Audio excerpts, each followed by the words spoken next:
Rajesh sir, बहुत बहुत धन्यवाद कीमती समय देने के लिए। Good morning sir. नमस्कार सर।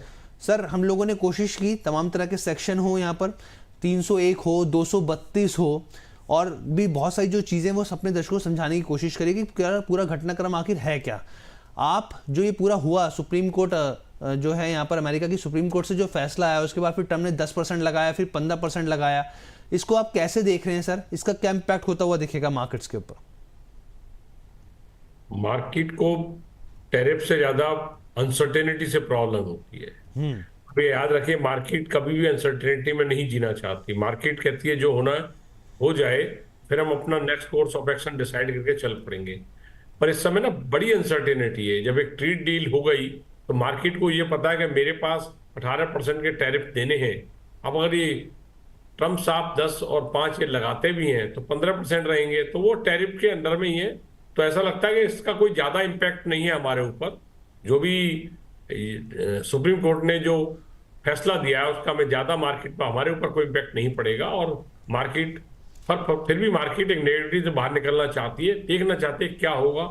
क्योंकि जो हमारे एक्सपोर्टर हैं उनको खुद नहीं पता करना क्या है, क्योंकि उन्हें अपने कंपटीटर को भी देखना है, और वहां जो इंपोर्ट कर रहा है उसे ये भी देखना है कि इंडिया से माल खरीदे या बांग्लादेश से खरीदे या वियतनाम से खरीदे, उसके पास कहाँ कितना टैरिफ लगेगा। तो इंडिया की अगर टैरिफ डील हो जाती है तो 18% है, बाकी से जहां नहीं हुआ क्या 15% रहेगा, तो क्या वो कॉम्पिटिटिव हो जाएंगे। तो ये अनसर्टेनिटी बहुत प्रॉब्लम वाली बात है। और जैसे आपने इतने विस्तार से समझाया लोगों को कि क्या क्या राइट है, कैसे कैसे चलेगा, और ये आप सब लोग भी जानते हैं कि ट्रम्प साहब मानने वाले नहीं है। अगर सुप्रीम कोर्ट कोई ऑर्डर दे दे तो 15% वाली बात ऑलरेडी आ चुकी है।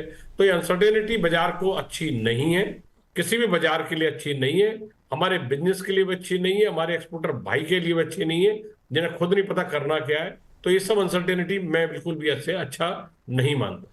बिल्कुल सर, ट्रम्प की तो जो है वो ईगो हर्ट कर दिया है यहाँ पर। और आप जो कहते हैं कि मार्केट को अनसर्टेनिटी पसंद नहीं है, और अनसर्टेनिटी का जो दूसरा नाम है वो डोनाल्ड ट्रम्प है, तो वो तो स्थिति है ही है सर। सर, मैं आपसे एक चीज़ और समझना चाहूँगा। अब ये जो दिखा रहा है गिफ्ट निफ्टी करीब 161 पॉइंट की तेज़ी, इसको गैप अप को फॉलो किया जाए या फिर नई बाय ऑन डिप्स की रणनीति अपनाई जाए? क्योंकि सर ऑलरेडी हम लोग देख रहे हैं निफ्टी में बहुत ज़्यादा टायर्डनेस दिख रही है यहाँ पर।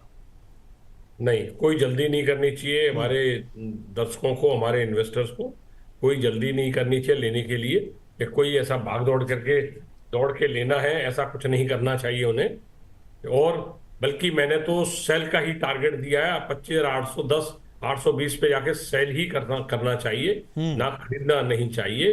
खरीदने के लिए इंतजार करें।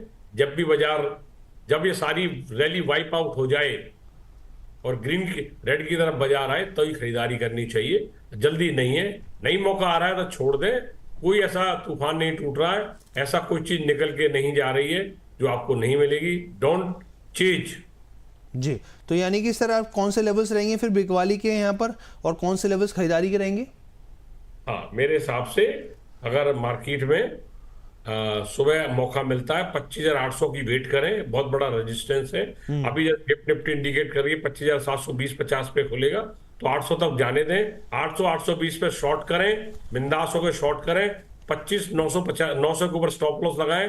वैसे तो मेरे लगता है 25,850 ही नहीं जा पाएगा, फिर भी सेफ्टी के लिए 25,900 के ऊपर स्टॉप लॉस लगाएं। इंट्राडे टारगेट रखें 25,600 की तरफ आने का, और वहां आने पर शॉर्ट कवर करें। और अगर बाजार 25,570 या 600 के बीच में आता है या रेड होता है थोड़ा बहुत, तो खरीदारी करें। इंट्राडे के लिए भी और कल के लिए भी लेके जा सकते हैं with broad stop loss below 25,540 के नीचे स्टॉप लॉस रखें। 25,500 के नीचे बाजार फिर 25,200 आ सकता है इस वीक।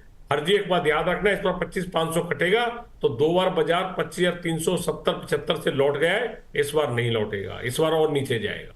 बहुत इंपॉर्टेंट लाइन बोली सर आपने, और इस चीज़ को दर्शकों को ध्यान देना चाहिए यहाँ पर, इस तमाम समीकरण को जो नंबर सर ने समझाया यहाँ पर। बहुत बहुत धन्यवाद sir, thank you so much हमारे साथ अपना समय कीमती देने के लिए सर। नमस्कार सर। नमस्कार सर।